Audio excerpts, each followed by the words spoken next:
นี่แหละ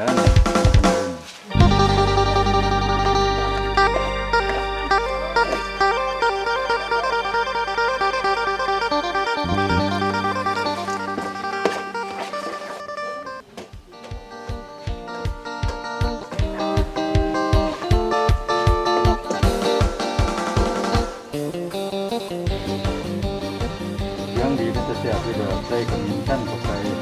รับข้าวเล็กน้อยใส่เครื่องแบบบ้านๆมันมีน้ำมันหอยเจียวฝั่งนี่จะน้ำมันหนูเองตัวในน้ำน้ำอย่างเล็กน้อยจะเอาน้ำตื้มลงมาหนังมาสายใส่เอา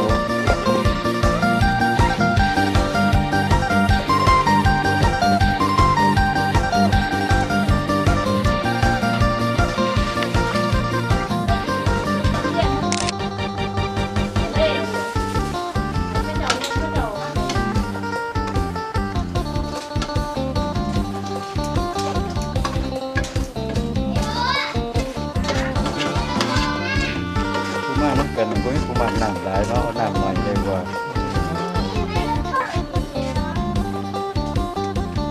ใส่หลายมันจะไปกินรสชาติพักอยู่ไทยบ้านเฮาเรียกว่ากะเพรานะครับ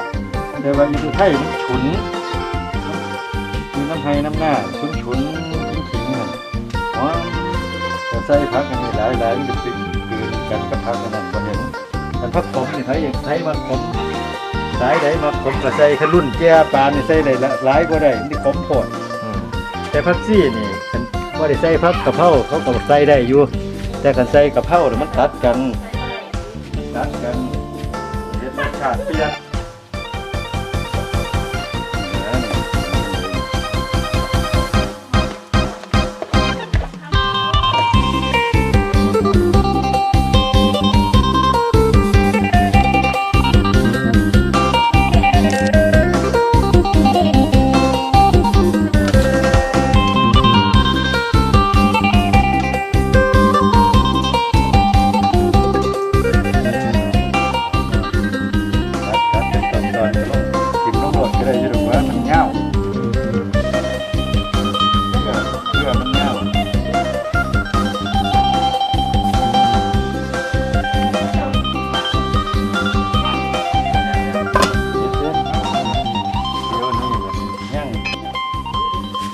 เข้ายักษ์วอนี่ตัวไทยใบกะเพราเป็นหูวอน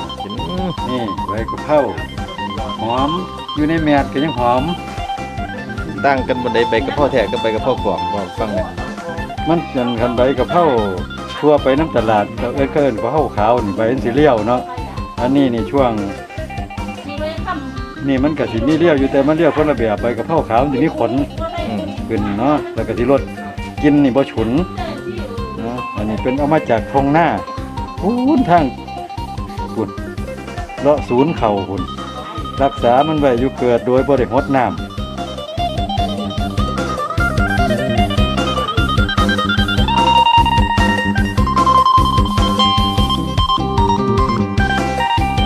พริกไทยวันปลูกเองเด้อินทรีย์พร้อมฝากได้เต็มที่ให้บดก